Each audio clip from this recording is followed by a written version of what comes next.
Pour la construction du nouvel opéra décidé par Napoléon III, le jeune architecte Charles Garnier est désigné à l'issue d'un concours le 29 mai 1861.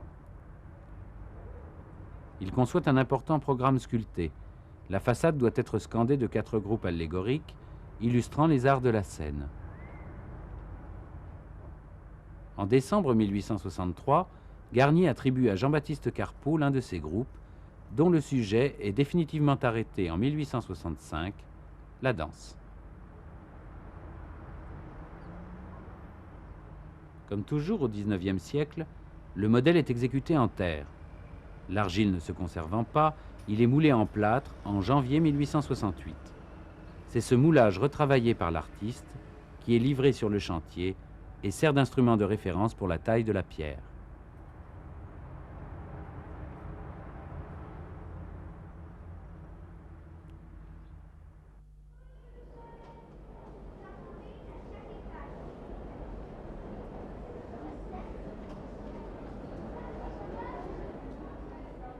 « 120 ans après son achèvement par Carpeaux, le plâtre original est exposé au musée d'Orsay. Il apparaît comme enduit d'un magma encrassé. Plusieurs couches de peinture l'ont recouvert, empâtant son modelé, amollissant les détails, perturbant la lecture des volumes. Ces couches épaisses s'écaillent par endroits.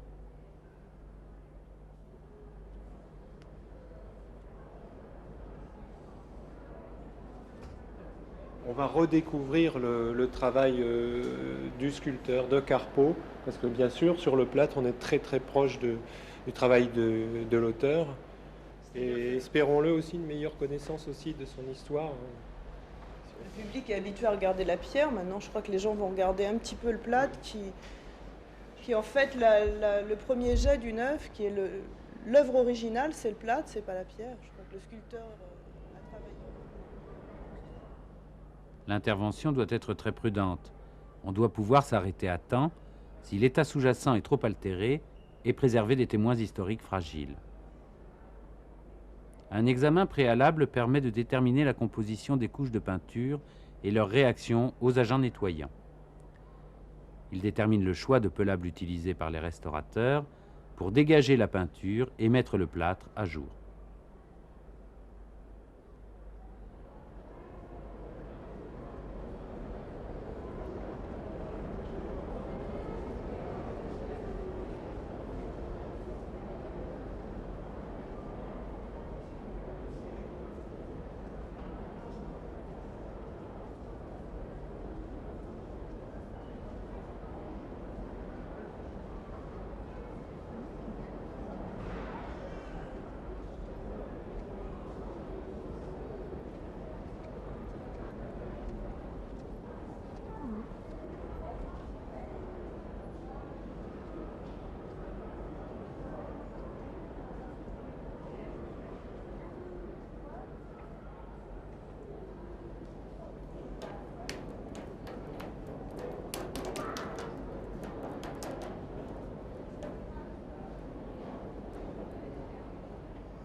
On a préféré utiliser l'eau par l'intermédiaire d'un gel que l'on applique assez épais sur la surface et que l'on laisse sécher environ 24 heures.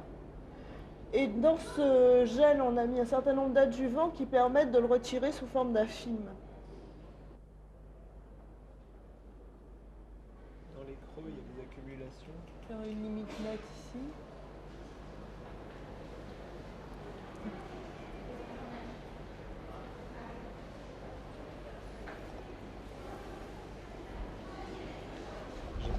Envie d'en mettre dans le cou également. Oui, s'il en reste, vas-y. Si, on est tenté, mais ça fera...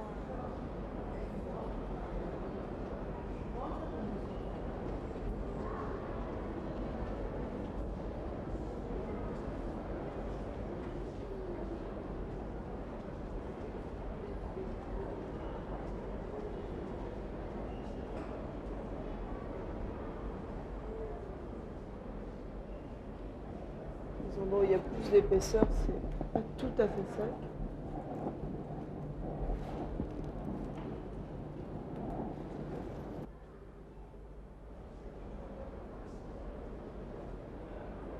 petit peu le sécher, mais il vient bien. Hein. Non, il doit venir. Mais t'as vu, normalement. ça c'est très beau. Ça doit venir là ici. Il y a un petit peu de patine. Là. Conseiller. Ça Mais doit venir. dans les creux, tu vas avoir le film qui va se déchirer. Bah, essaye si tu veux. Oh, scalpel. Il y a un ça peu doit venir. d'acétone.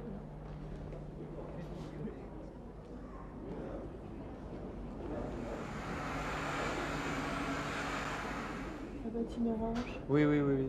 Et là, il y en a? Et là, il y en a Un petit ici. peu en Tu vois dessous. là, en dessous, sous la main. Ah, ça va pas être évident à séparer l'une de l'autre. Voyez, le visage est fini. Marrant.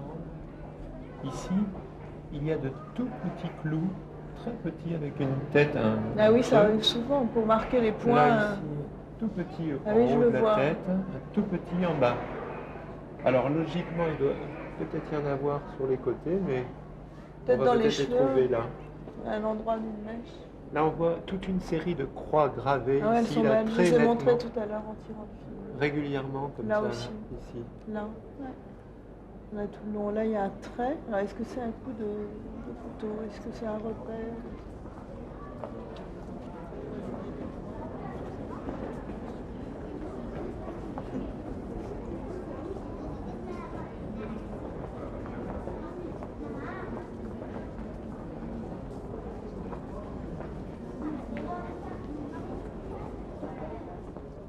Après un premier passage au pelable, la surface reste hétérogène.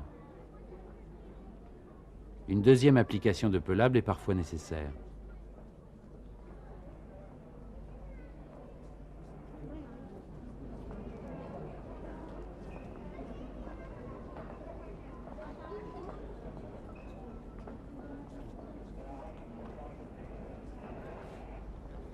Les empattements doivent être dégagés au coton-tige ou au scalpel, en prenant soin de ne pas effacer les marques et repères sous-jacents qui peuvent subsister.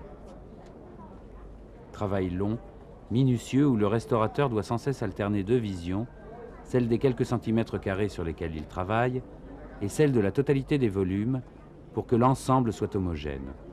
Il doit maîtriser ainsi l'avancée de son travail par touches successives.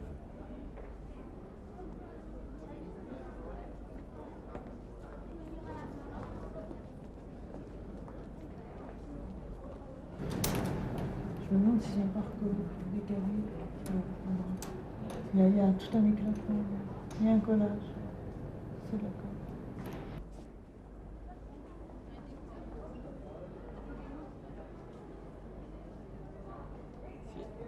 Là, si on creuse, c'est complètement comblé. Là.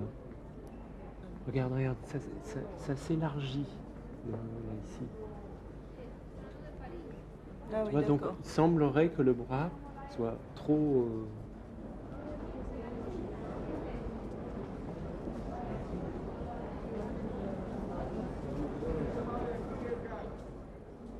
Une fois l'œuvre nettoyée, elle reste marquée d'un ensemble de traces et d'accidents qu'il faut estomper.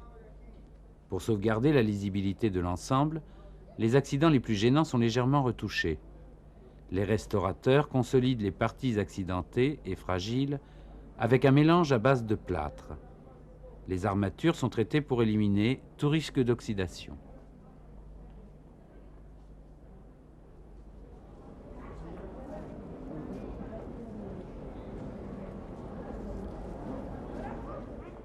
Les découvertes faites durant tout le travail de la restauration permettent d'apporter des précisions sur l'histoire de la danse. Lorsque la famille Carpeaux voulut présenter le plâtre, il fut recouvert d'un enduit ocre imitant la couleur de la pierre pour homogénéiser sa surface et masquer son usure et ses salissures. La dernière couche semble avoir été posée pour masquer la cassure du bras du génie et différentes giclures de peinture roses et vertes. Cette couche de peinture fut la première dégagée sous la poussière. On retrouve un aspect de surface blanc légèrement ocré et lustré, donné par la grande qualité du plâtre à colle protéinique utilisé. Il est possible que cette colle ait été ajoutée au plâtre pour le rendre plus résistant aux intempéries. Un réseau de couture assez distendu apparaît. Il est caractéristique d'une technique bien connue des mouleurs, le creux perdu. Le creux perdu est un procédé de moulage rapide mais qui entraîne la destruction du modèle original en terre crue. Chaque grande partie du modèle en terre a été enfermée dans une gangue de plâtre qui constitue le creux, le moule. Lorsque cette gangue est sèche, on en retire complètement la terre encore humide et on y coule alors du plâtre. On obtient ainsi une épreuve identique à la terre crue originale qui, elle, est détruite. De nombreuses coupes ont été pratiquées pour simplifier le travail du mouleur. La manipulation de pièces de grande dimension est difficile et le groupe porte les marques d'accidents survenus lors du moulage à creux perdu. Carpeaux a fait mouler uniquement les figures qui ont été posées sur un bloc de plâtre qu'il ne travaillera que plus tard à l'aide d'outils à pierre. L'ensemble de la danse puise sa dynamique dans la juxtaposition de ces deux techniques, le moulage à creux perdu et la sculpture sur plâtre frais.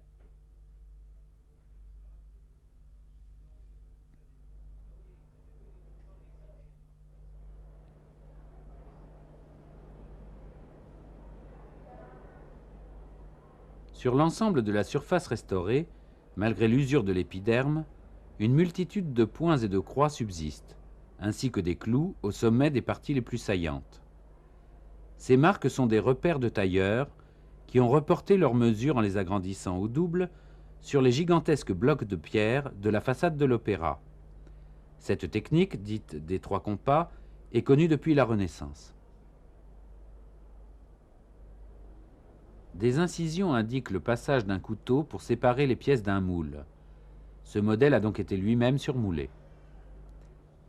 On sait que l'artiste entreprit en 1873 l'exécution d'une terre cuite d'après le modèle en plâtre resté dans son atelier. Après la guerre, Carpeaux édita des œuvres d'après son groupe dont il tira 9 sculptures indépendantes de différents matériaux et de différentes tailles. Ces opérations de surmoulage ont peut-être accentué le lustrage de la surface. À chaque prise d'empreinte, on pose en effet un agent démoulant, du savon par exemple. Un ruissellement d'eau a attaqué le plâtre, creusant des rigoles et fixant la poussière en profondeur. Ces coulures sont aujourd'hui horizontales. Le modèle a donc été stocké sur le dos dans un endroit humide. Les marques de rouille attestent la présence d'armatures de fer formant le squelette de l'œuvre.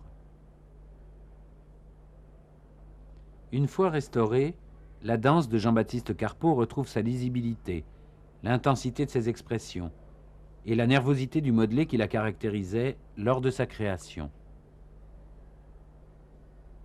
L'œuvre a pour nous une plus grande valeur et un plus grand intérêt. Elle restitue dans sa vigueur originelle le jaillissement et la vivacité influés par l'artiste.